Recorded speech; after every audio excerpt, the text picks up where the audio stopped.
Ignition running. Liftoff. We have a liftoff.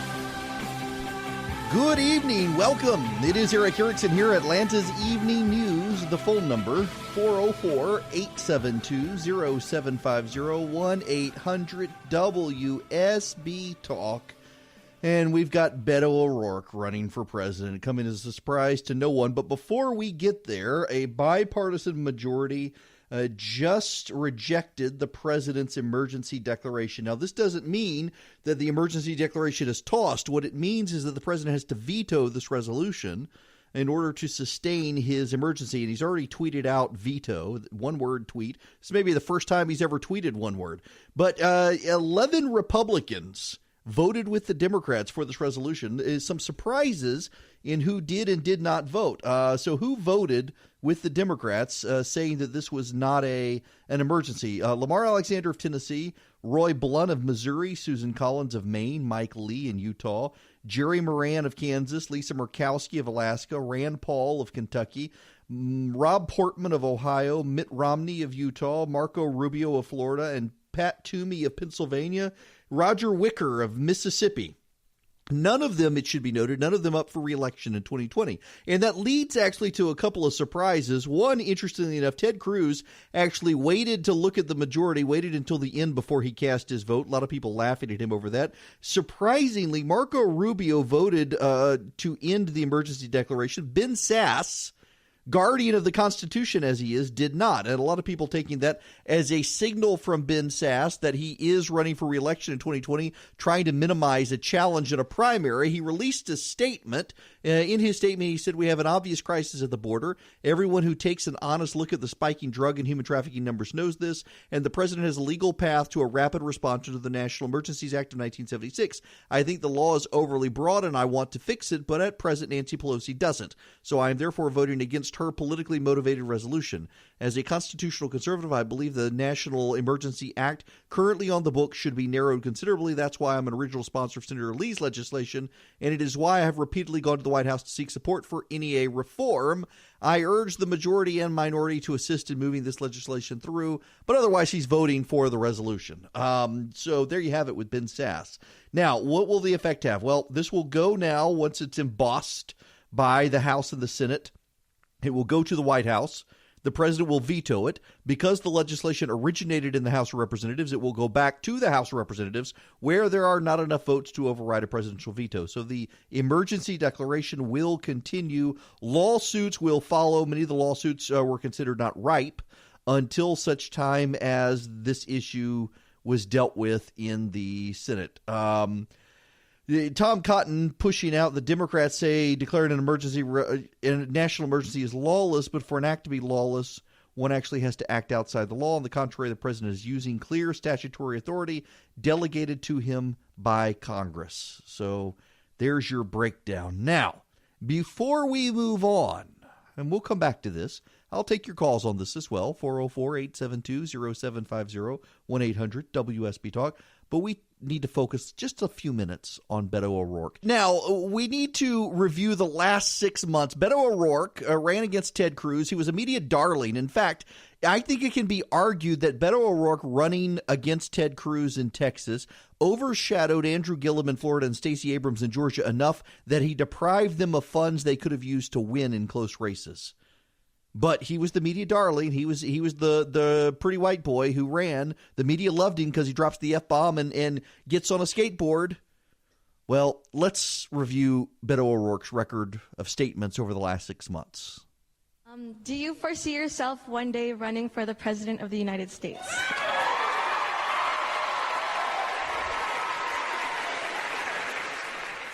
Thank you for being here. Thanks for the question.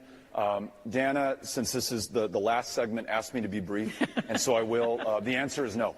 But I appreciate it. My wife was the only one to clap during that. Our children are 11, they're 10, and they're 7 years old. We've told them we're going to take these almost 2 years out of our life to run this race, and then we're devoted and committed to being a family again. So that's what we're focused on. But thank you for asking the question. It's super. That I'm not looking at 2020, and in fact, I'm completely ruling that out. Not going to do that. No matter what, win or lose, you're not going to run in Win or 2020. lose, I'm not running in 2020. I got to tell you, it's incredibly flattering that anyone would ask me the question, or that's even up for discussion. But since people have asked, the answer is no. Congressman, can you say definitively that no matter what happens tomorrow, you will not be a candidate for president in 2020? I will not be a candidate for president in 2020. Thanks. That's, I think, as definitive as those sentences get. Is that a definitive no? It's a definitive no. Like never? I mean, let me put it this way. I promise to you, and most importantly to the people of Texas, that I'll serve every single day of a 6-year term in the United States Senate, and I won't leave this state to go run for president. And if you don't win? If I don't win, we're back in El Paso. Yep, and this is him on 60 Minutes. People speculate that you and Senator Cruz may face each other again, not in a Senate rematch, but running for a higher office. What are your thoughts on running for president? I don't want to do it. I will not do it. Amy and I are raising an 11-year-old, a 10-year-old, and a 7-year-old, and we've spent the better part of the last 2 years not with each other, missing birthdays and anniversaries and time together, and our family could not survive more of it. Well, his family could not survive another campaign. Apparently, after hanging out for 6 months with his kids, he's like, oh, yeah, I'm totally running for president. Amy and I are happy to share with you that I'm running to serve you as the next president of the United States of America. This is a defining moment of truth for this country and for every single one of us. So, no, I'm not running. It's absolutely definitive. I'm not running. You know, there's a thing you learn when you get into this business, whether you get into show business, you get into politics. A lot of people are your friends, but they're really acquaintances. I mean, I know people, I interact with people on this program, listeners of this program, and I think we have friendly relationships. Some I consider friends. Many are just acquaintances. But I know you run into politics, you run into people who interact with you. You decide that at some level you're a friend, and one day you realize, no, actually we're just acquaintances. And I suspect that Beto O'Rourke is going to realize that very soon, that he really actually is just acquainted with all of these people who were perfectly happy for him to run around saying that they support him, they want him, they love him, they want to have his baby, as long as he's running against Ted Cruz. But now suddenly they're thinking, wait a second. Privileged white guy married to a billionaire's daughter, and he wants to do what? Can a privileged white guy, and I do mean privileged here, Beto O'Rourke used his father to get out of a DUI situation. He was in a punk rock band. He got to live a life of luxury, very much like the kids whose parents bribed their way into college. Beto O'Rourke is of that to some degree. I'm not saying his parents bribed him into college, but I mean his parents pampered him. They pulled strings for him. Now he's married to a billionaire's daughter. And the Democrats are so in on social justice warrior nonsense, they're going to tear him apart. In fact, it's already beginning. This is CNN commentary on Beto O'Rourke. CNN. Right, through a very crowded field in the primary. Let's bring back in Jess McIntosh, obviously Democratic strategist, a CNN political contributor, and director of communications outreach for the Hillary Clinton campaign. Here's what a lot struck me, Jess, but here's one thing. I didn't hear direct answers. When the first question was about what would you do with my kid whose prescription costs $444 a month even after insurance, I didn't hear, well, here's how I deal with the big pharma companies, or here's what I do on allowing, the government, Medicare, to negotiate with them. I actually didn't hear an answer on UBI, on universal basic income. What that is that means that regardless of income or your, resources or your employment status, that every American would get a certain sum of money to get by each year. I didn't hear direct answers. Is that going to matter to voters? He did a lot of answering what he called the spirit of the question, which I think you can do on your first day. I think it's entirely fair to outline principles and to talk about values on day one. But Iowa voters don't actually appreciate if they ask a specific question and you instead answer the spirit of it for very long. The spirit of it. And here's Kirsten Powers, also on CNN. Can I just say one thing, though? about what's bothering me about this isn't so much about what he's doing, it's what's the media is doing. So the fact that he gets this Vanity Fair cover, and I feel like, he is getting kind of this special treatment that's not proportionate to what he's done. He's had a big accomplishment, but so did Stacey Abrams. Yep. And as was just pointed out, there are a lot of other candidates who've accomplished a lot. Like, it's not clear to me why he's on the cover of Vanity Fair and Kamala Harris isn't. And I think that that's something that Kirsten, Democrats need to be. I'm so interested in I'm fascinated by that too, and I want to know why do you think it is? Well, because I think that there's still an issue in this country where people just get very, very excited about white men. I mean, I don't know what the other explanation is, or I shouldn't even say white men, men, because I think we saw the same thing with Barack Obama. And so the question is, I actually, Kamala Harris is an incredibly charismatic, obviously, I think, brilliant woman, and it's not clear to me why Beto O'Rourke is, like I said, is getting this kind of royal treatment that she's not getting. Or frankly, Stacey Abrams, who is incredible, right? I really, like, the first time I saw her, thought, wow, this woman should run for president. So I just think that the media can help create a lot of this, so I think people have to be conscious of that. It would be kind of fitting for Beto O'Rourke to be the Democratic nominee because inarguably Donald Trump is a media creation. From The Apprentice and the hagiographic coverage from CNN when he was running in the Republican primaries, really helping solidify his lead and claim. CNN following the landing of Trump Force One as if it was Air Force One landing in Berlin or something. Beto O'Rourke the same way. What a fascinating dynamic, though. Now they're all turning on him after all that coverage favorable to him against Ted Cruz. Not all of us sleep the same way. 63% of Americans sleep on their sides. I'm one of them. My butterfly pillow gives you support in the places you need it most, keeping neck and spine in alignment throughout the night, even if you switch sides. My butterfly pillow, it's patented sleep technology that elevates your head to where you need it. It includes a place to fit your arm and a pillow for your ear. It's soft, it's comfortable, you can stay in one position all night. The height of my butterfly pillow is adjustable.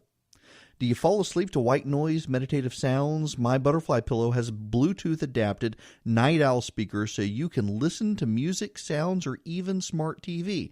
Now, I would like to tell you all about my butterfly pillow. My butterfly pillow, they sent me one, and I got to use it one night. And then my kid confiscated it and hasn't given it back. Loves it. Has a 3.5 millimeter jack. Can plug in an iPad or an iPhone or an iPod and listen to music through the night while they sleep, surrounding themselves with music. Very comfortable pillow. They love it. They're the ones who swear by it. So listeners to the Eric Erickson Show can save $30 off the list price of $129. Use code ERIC, E-R-I-C-K, at checkout, and you'll get my butterfly pillow for just $99 and free shipping in the continental United States. Go to mybutterflypillow.com and enter code ERIC at checkout. You'll save $30 and get free shipping. That's mybutterflypillow.com. The checkout code is ERIC. It will change the way you sleep.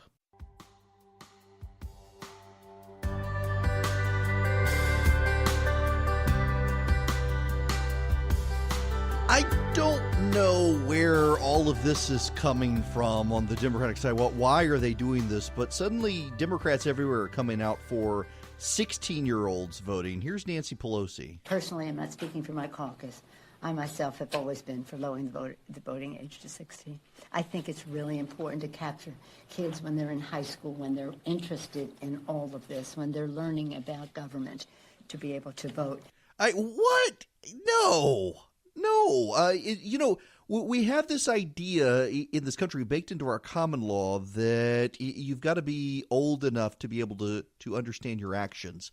And while 16 is in some states that age, 18 tends to be the lock-in. 18-year-olds, well, not for long, can smoke. I still think they need to lower the drinking age back to 18. It's when you vote. It's when you become an adult. You get out of high school. This whole voting. Now, I will say I've actually seen some progressives say we should let any child vote. Any child who can walk and talk should be able to vote. Personally, let's go for it because it's going to be all the homeschool families and the kids in the evangelical churches who are going, whose parents don't like the Democrats. They're going to be voting. I mean, it's going to be, my goodness, you'll have homeschool kids in there running the country right. But this is ridiculous. I have no idea what their infatuation is with. It's crazy. But I'll tell you who is no longer infatuated with Beto O'Rourke, the Democrats. They're coming out. I'll tell you someone else who's coming out against Beto. Listen to this. This is an interesting critique of Beto O'Rourke. Well, I think he's got a lot of hand movement. I've never seen so much hand movement. I said, is he crazy or is that just the way he acts? So I've never seen hand movement. I watched him a little while this morning doing, I assume it was some kind of a news conference. And I've actually never seen anything quite like it. Study it. I'm sure you'll agree. As a matter of fact, a number of people before the president made his criticism today or pointed out. There were a whole bunch of people pointing out, why is he waving his hand so much? He's doing this Facebook video where he announces he's running for president. His hands are all over the place. It seems like it is something that he's just picked up as a way to, when he's speaking, as something to do, a verbal tick, if you will. We get into those on radio. People behind the scenes tell me, "Oh, you're saying this every day. You should change it." Same thing with him. Given the speech, he's flailing about all the time because he doesn't know what to do with his hands. Just, it's interesting. Okay, when we come back, the National Emergency Declaration will take your phone calls, 404-872-0750 here on WSB.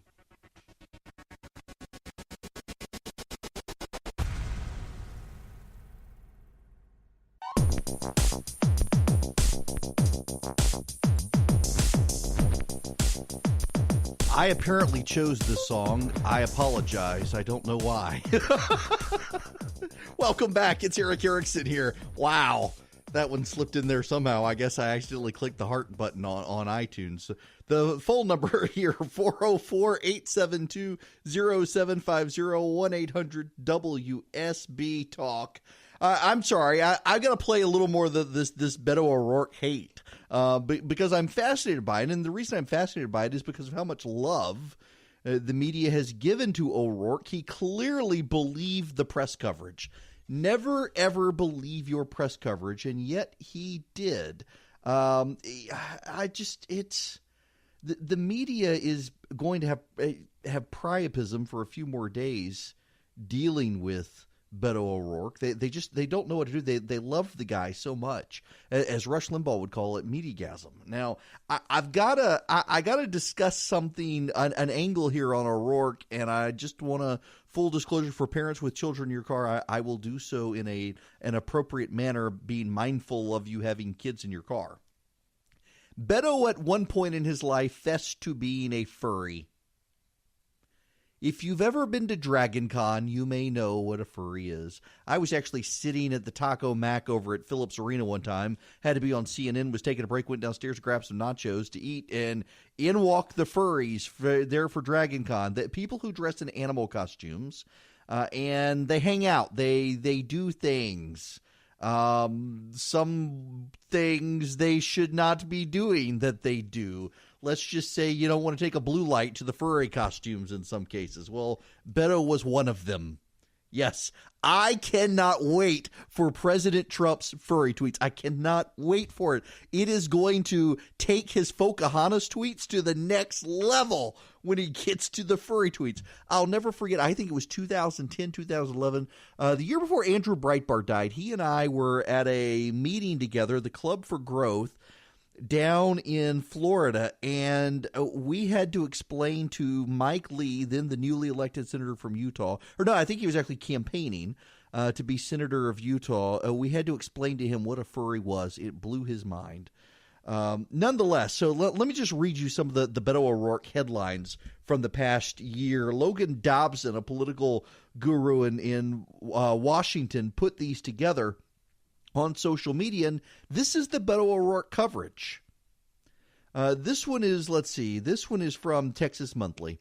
The news reports have gone from bad to catastrophic, with the National Weather Service declaring this event is unexpected, unprecedented, and all impacts are unknown. And Beto O'Rourke was headed towards the storm. This is from BuzzFeed News. Beto O'Rourke is a prolific, prodigious sweater. We're talking shirt-soaking, chin-dripping sweat, most visible as he takes questions from the audiences that have gathered to see him across Texas. This is from Yahoo. Beto O'Rourke was trying hard to play it cool, but finally he just couldn't resist. "I have to show you this," the Democratic congressman from El Paso said, reaching into his pocket to grab his iPhone. This is from GQ. Beto O'Rourke, an occasional member of Los Diablitos de El Paso Sandlot baseball team, looked pathetic in his first two at-bats last Sunday at the Long Time, a diamond in Austin, Texas. Both were strikeouts. The first was on 3 pitches. Here's more from GQ. Standing in the shade with me near his campaign minivan after the event, O'Rourke acknowledged the tough road ahead while noting that much good had already been done. Here's Town and Country magazine. Just after he was elected to Congress in 2012, Beto O'Rourke was at a bar in Cambridge, Massachusetts, with several other newly elected pals. He's a Kennedy-esque long shot in a roiling red state, but the Democrat from Texas just might have a chance of unseating Ted Cruz. The New York Times. Operating on 2 hours sleep, Beto O'Rourke was 20 hours into his day and looked it. His white shirt and gray slacks were an accordion of wrinkles. His hair, flecked with gray, drooped on his forehead, and small dark rings had formed under his eyes. It goes on and on. All of this coverage, hagiographic coverage. Now, as Logan says, the all-time GOAT, the greatest of all time. This is from Time Magazine. This is Time Magazine's profile of Beto O'Rourke. On a dusty road in southwestern Texas, Beto O'Rourke leans out the window of the Ford Expedition he's driving and mutters, "You gonna let me pass, you state police?" He speeds ahead of the cruiser while chewing an empanada. An O'Rourke victory would be one of the biggest upsets of the Trump era. I mean, this is all the press coverage. He never got anything critical. You gotta make the Republicans were outraged over the media never bothering to report that Beto O'Rourke was in a head-on collision, drunk, and ran away from the scene of the crime and got his dad, a judge, to pull strings to get him out of trouble. The Republicans to force the media to cover that, and they did so begrudgingly. Republicans say we're not covering this, so here it is. But we love Beto.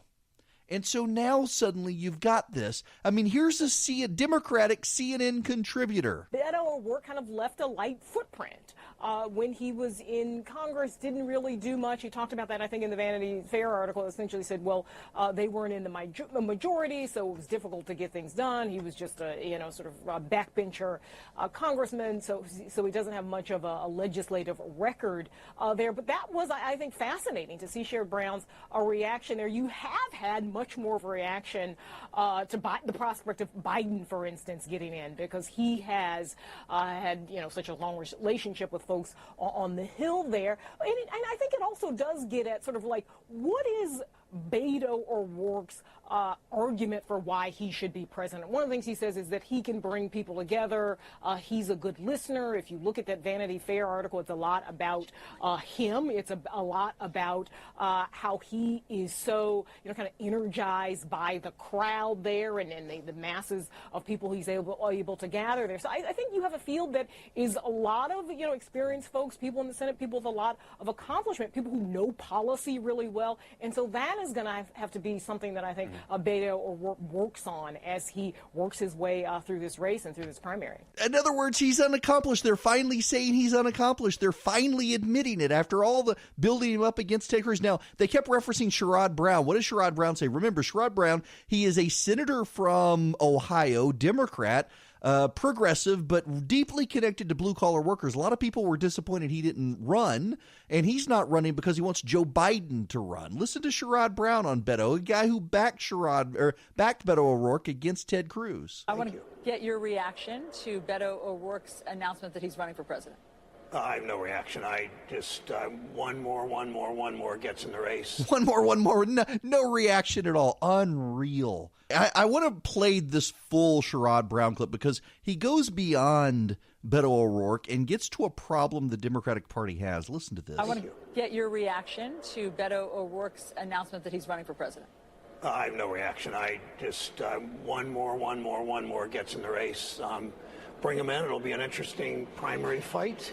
My goal is to do what I've done all along, and that is talk about the dignity of work and encourage my colleagues. I hope that every candidate does what a number has started to do, and that is make the narrative of the Democratic Party talking to workers, the betrayal of this president, the betrayal of workers by this president, the phony populism by this president. And I'll continue to talk about honoring and respecting work. It's how you win elections. It's who I am. The dignity of work.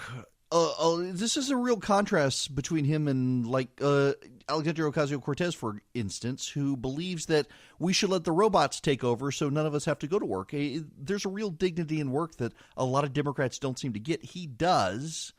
And the fact that he's championing this is a big red flag that Sherrod Brown realizes Democrats are failing on this message, and they are. And Alexandria Ocasio-Cortez is helping them fail on this message. Will Beto get it? I don't know. I think Biden's about to get in the race, though.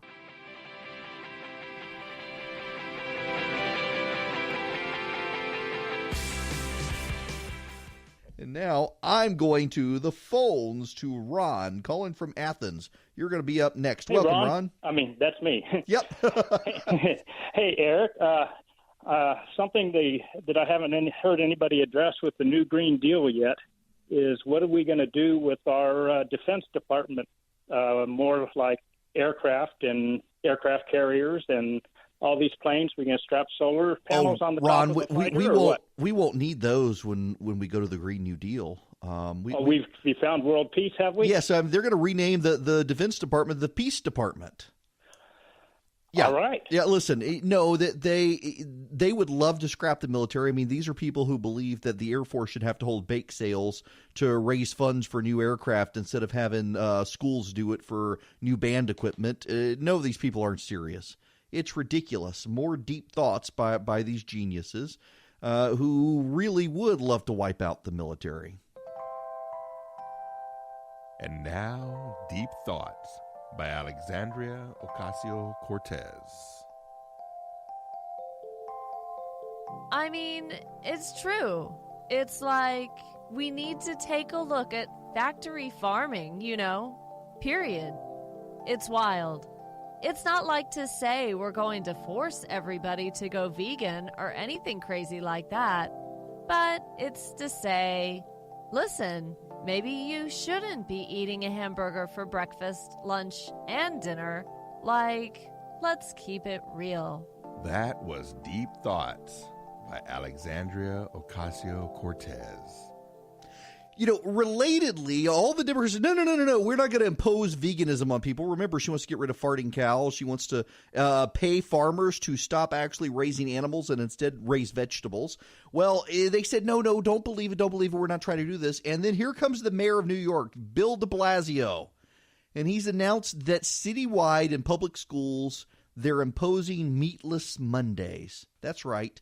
The kids are going to be eating tofu bean curd on Mondays instead of hamburgers. They're going to show the kids that they can go vegetarian or vegan.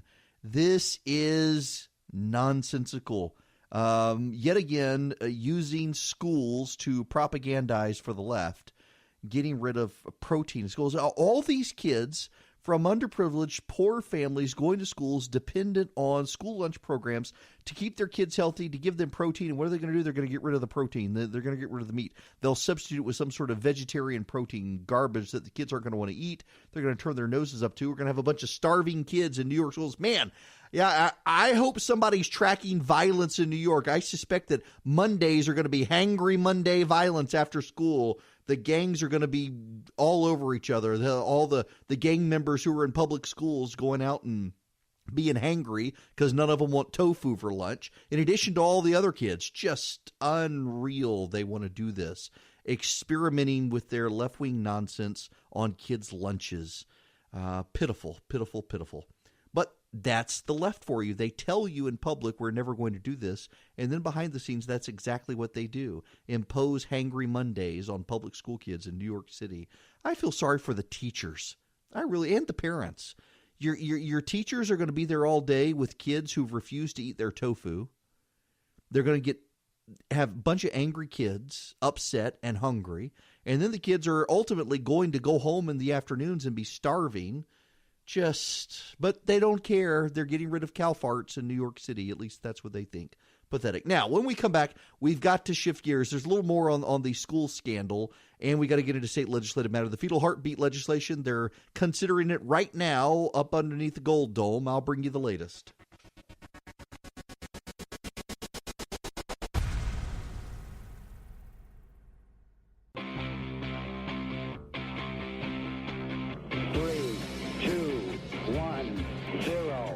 Engine running. Liftoff. We have a liftoff. Welcome back. It's Eric Erickson here, News 95.5 AM 750 WSB. The phone number, 404-872-0750, 1-800-WSB-DOG. Before I get into anything else, I saw this during commercial break. I wanted to make sure that I'm just going to read this to you. This is the New York Post. The headline: Son defends parents caught in college admission scandal while smoking blunt. Yeah.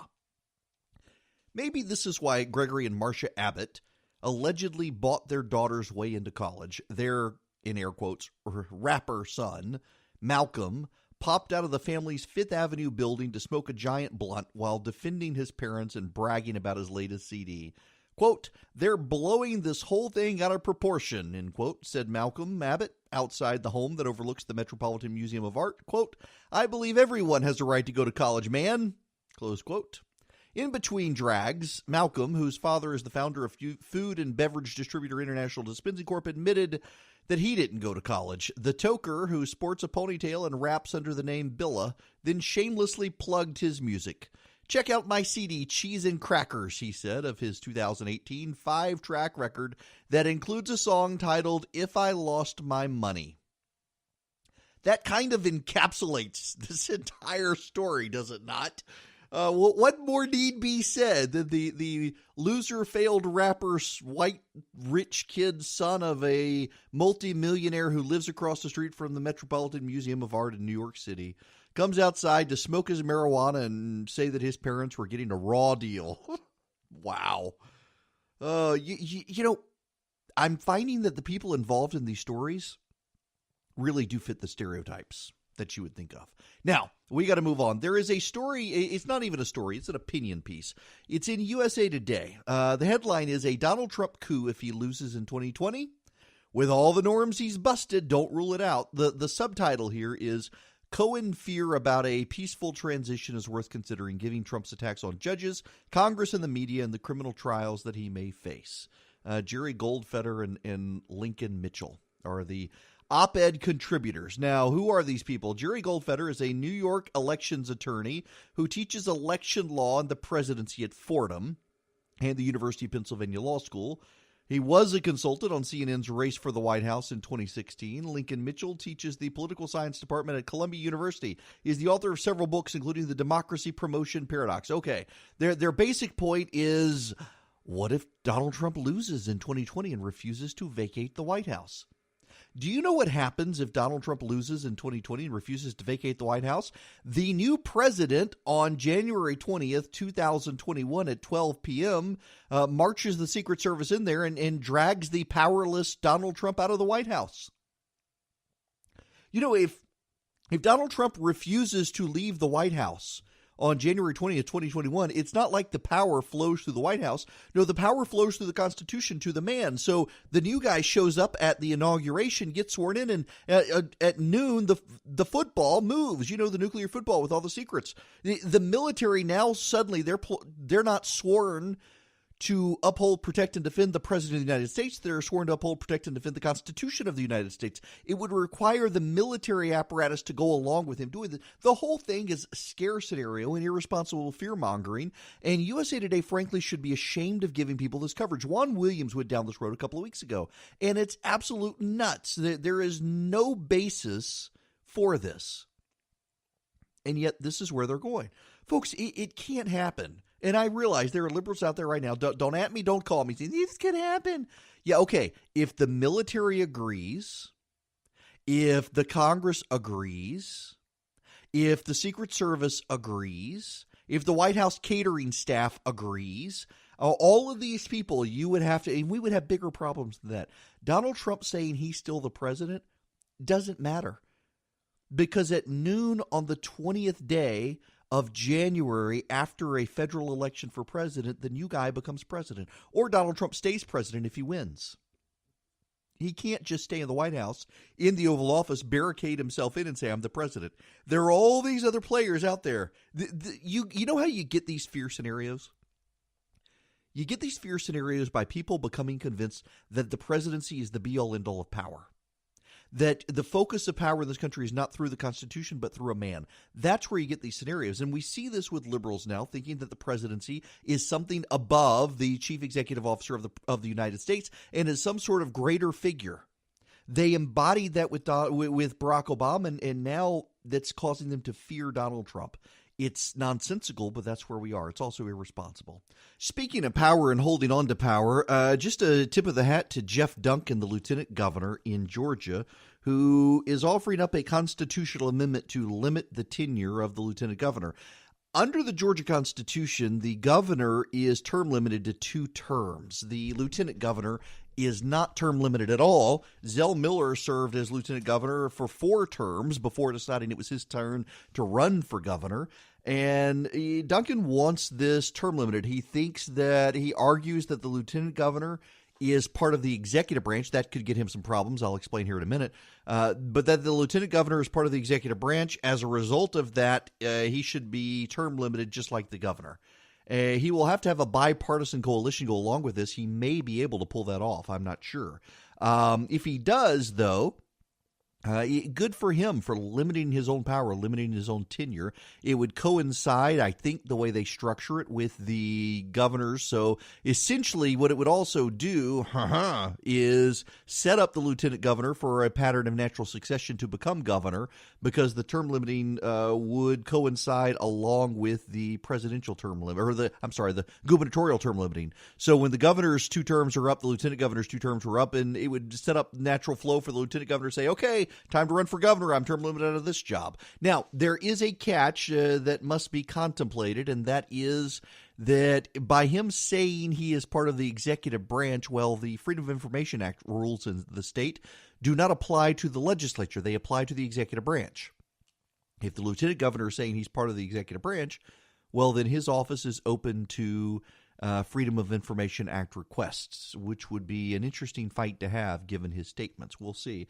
I got to say, I'm thus far impressed with Jeff Duncan as lieutenant governor. Definitely conservative. There's some grumbling among some conservatives that he's treading lightly, but the guy came over from the House of Representatives.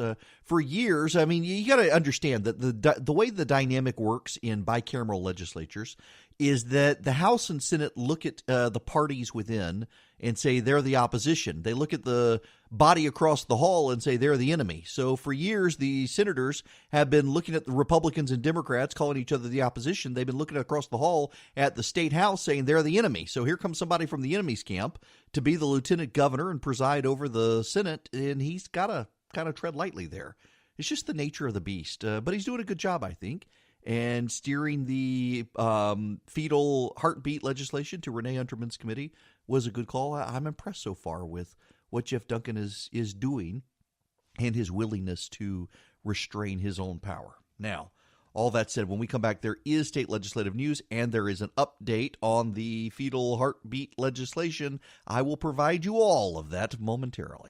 I have to tell you guys that I have used my Quip electric toothbrush for more than 2 years, so much so that I asked Quip, I sought them out and asked them if they would actually advertise on my radio show because I love them so much. And so now you listening to the podcast can get the ad as well because I really do like the Quip electric toothbrush. I've used it for about 2 years. The things I like about the Quip electric toothbrush are that it doesn't have a huge fat handle that makes it hard to hold. It's the size of a regular toothbrush. It doesn't have a charger that you have to carry with you when you travel. It works on a AAA battery, and every 3 months, they send you a new brush head. So the brush head stays fresh. Even though the body stays the same, you can get it in multiple colors. They send you a new AAA battery when they send you the brush head, and the brush heads are only $5. It's a great toothbrush. It is designed by dentists and designers together, and you can tell. That's why I love the Quip. They're backed by over 20,000 dental professionals, and they start at just $25 if you go to getquip.com/Eric right now. You'll get your first brush head refill pack for free with the Quip electric toothbrush. So you get your first refill pack for free by going to getquip.com/Eric. That's getquip.com/Eric.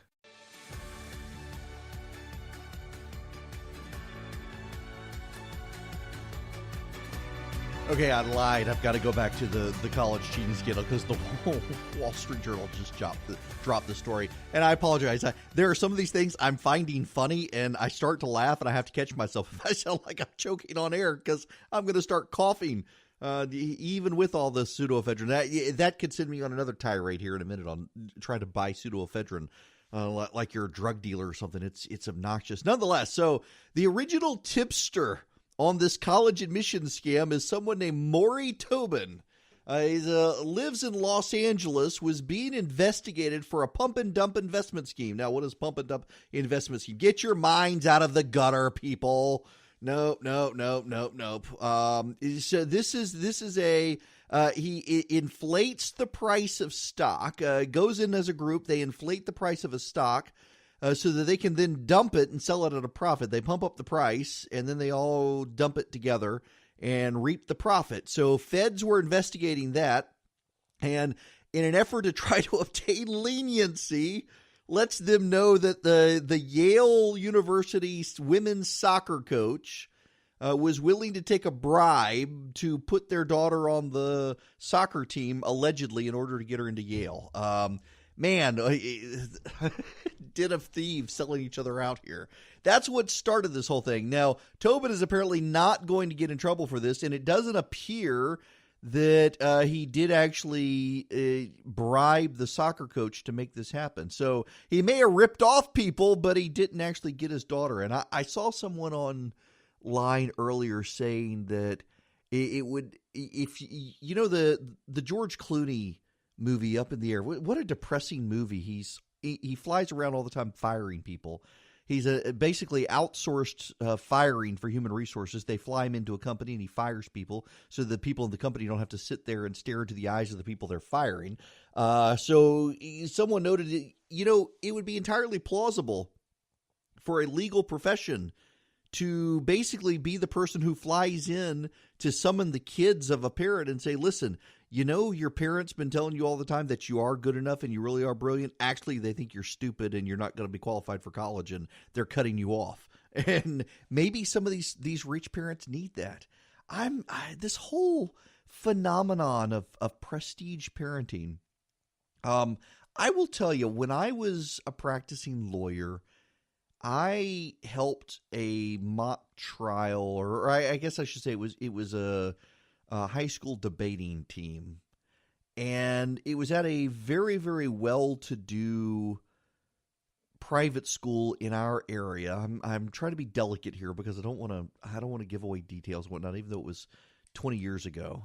It was a hike from my house to get there, but I was doing it as a favor to a friend, and I was stunned by the rich kids at the private school. I mean, talk about a privileged existence. And it was not white privilege, it was rich privilege. I mean, students and drugs and affairs with their teachers. And I mean, the stuff that the students talked about, it was stuff like out of a TV series or a movie. There is a different world out there of this. It's not white privilege. It's just well-to-do privilege that money can buy you all sorts of things and ruins people's lives. And you see it with these kids who are spoiled and pampered and never held to account by their parents who use them as some sort of vanity prestige tool for their own careers. It's crazy. Okay, when we come back, fetal heartbeat, we got to give you an update on that. We got other legislation out there circulating. We'll get back into the emergency vote as well after the Senate voted to end the president's emergency, which will give him now his first veto.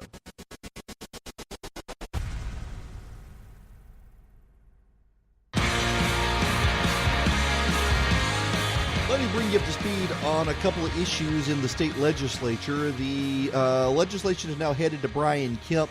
The legislature voted for $150 million in touchscreen voting systems that print paper ballots.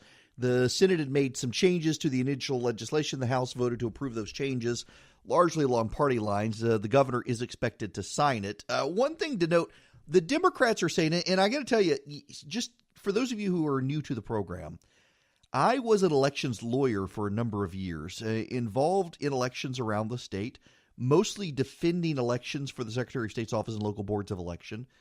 And I am a big fan of paper ballots. But when this legislation came up, it made sense to me to use paper ballots. But then talking to various local boards of elections, including some that are Democrat, not just Republicans, there's no party line issue here, they actually have almost uniformly said, and this is getting lost in a lot of the press reports, that they don't favor paper ballots. Now, security officials, obviously, they do favor paper ballots, and paper ballots make sense, and the upfront cost of paper ballots is cheaper than these machines. The reason that people don't like the machines, that local boards of elections don't like the machines, or rather don't like paper ballots, is because over time it is costly. The machines are a one-time purchase, and you get the rolls of paper, which become a biennial purchase. But with the paper ballots, the design of the paper ballots, the printing of the paper ballots, the Scantron machines, all that cost goes every year. It's a cost absorbed by local governments. The storing of all of the ballots, the storing of all the data, it adds up over time. And so local governments actually think it will cost long-term. Up front, yes, there's no dispute paper ballots are cheaper. But long-term, paper ballots more expensive than using the voting machines. That's why local governments much prefer to use the electronic voting machines. And there's the issue of the disabled and the elderly having an easier time voting on the touch screens. Now, Fetal Heartbeat, they began meeting at 3 o'clock. There were protesters dressed as the Handmaid's Tale characters, dressed in red with the white hats. There is a substitute piece of legislation being put forward in the Senate that will make some changes to the House legislation. I suspect it's going to go through, but it's not going to go through today. No one was expecting a vote today. Highly contentious. Left-wing agitators and protesters protesting in the state capitol. I don't think it's going to do any good. I think the Republicans are prepared to pass this legislation because here's what Republicans understand about the fetal heartbeat legislation. It's actually popular. You can bring in a bunch of activists from the left and fill up the rotunda at the General Assembly and yell and scream and dress like the handmaidens. But most people actually support this legislation. And in so supporting the legislation, despite the fear scenarios that this is going to hand the suburbs to the Democrats, that's not actually the case. And the Republicans actually realize that's not the case. So the Democrats, they can fearmonger all they want on this issue, and they can scream that, yes, this is going to give us the suburbs, but that's not actually true. There's no data to suggest that's true. All of the polling suggests otherwise, so Republicans aren't concerned. Having covered the Gold Dome, let's cover what should we call the Washington Dome? The White Dome? I don't know. Let's jump back up to Washington. What's happening there? Mitch McConnell has filed cloture on the Green New Deal, Senate Joint Resolution 8. It is. The Democrats are scrambling now, saying, please don't call up this resolution. We don't want it. That's dirty. That's not nice. McConnell telling them, basically, you guys have been championing this Green New Deal. Let's get you on the record for it. Calling their bluff, which is hilarious. Also, Ben Sasse, I think it's pretty clear to say he is definitely running for re-election, as I mentioned in the last hour, having voted for the president against the resolution on the emergency. Kind of surprising. So that there's your summation here if you weren't here in the first hour. Now, before I jump anywhere else, I want to mention the Giving Kitchen. They're getting the James Beard Foundation Humanitarian of the Year award. Some of you don't know what the Giving Kitchen is. I don't know of any other part of the nation that has something similar. It's a nonprofit. It supports restaurant workers in times of crisis. And essentially it came about years ago when who was the guy? Ryan Heidinger, who was a Staple House restaurant. He diagnosed late-stage gallbladder cancer. He was 35 and needed help paying his medical bills. They were able to raise $275,000 for him through a benefit dinner. And out of this came, though he did not survive, Out of this came the Giving Kitchen, where restaurants in the Atlanta area and restaurant workers help each other. It's a wonderful idea. It's a wonderful nonprofit. It helps people pay for medical bills, childcare costs, rent, mortgage. They file for grants. There are a number of restaurant workers in the area who have benefited. And it's nice to see them honored, and want to just spend a few minutes letting you know that Atlanta has the Giving Kitchen, and it is getting one of the most prestigious awards in food, the James Beard Foundation Humanitarian of the Year Award, to our local Giving Kitchen. And good for them. They should definitely be commended for that. It is a great, great, great program.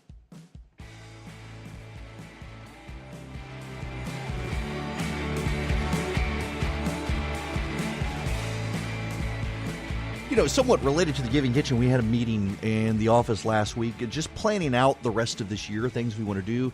We've got the Resurgent Gathering coming up in August, and one of the things that we did not do last year, we didn't do any live broadcasts last year. Live broadcasts, they can be awkward and whatnot, and you never know who's going to show up. And this year we're thinking we wanted to plan some live events around the area, but do it a little differently, and actually make people pay to show up, but give all the money to a worthy cause. So that's what we're thinking of doing. Is we will talking about the Giving Kitchen made me think about it. Essentially, what I want to do is once a month do a live event where maybe I'll broadcast live, but then you can hang out afterwards if you paid for a ticket. You give like $25, $30. All the money that we raise then goes to a local nonprofit. I think that would be a good thing to do. Something like that. We're putting the details together. But I would like to do something like that, and get back out there, I guess. I have a love-hate relationship with live broadcasts. I love to hate them. Sometimes they're great, and sometimes I always feel very awkward. Everybody wants to come up and say hi, and I've got like a minute here and a minute there and 3 minutes here, and then stick around. But they can be fun. I always get to meet great people in the audience who are listeners, but we're just not sure with the new time slot from 4 to 5. It was one thing when it was 5 to 7. People get off work, they show up, but now, people really aren't getting off at 4 o'clock to show up. I guess we'll just have to give you an excuse to leave the office early so you can come have a beer with me. As we roll these out, I will let you know. In the meantime, continuing to work with the Vice President's office to get him here for the Resurgent Gathering. If you want to be a part of it, text the word Atlanta to 345-345 to register. It's $99. The price will be going up here shortly to $149, but you can still get in at $99 to the Resurgent Gathering in August. And I will see you guys tomorrow.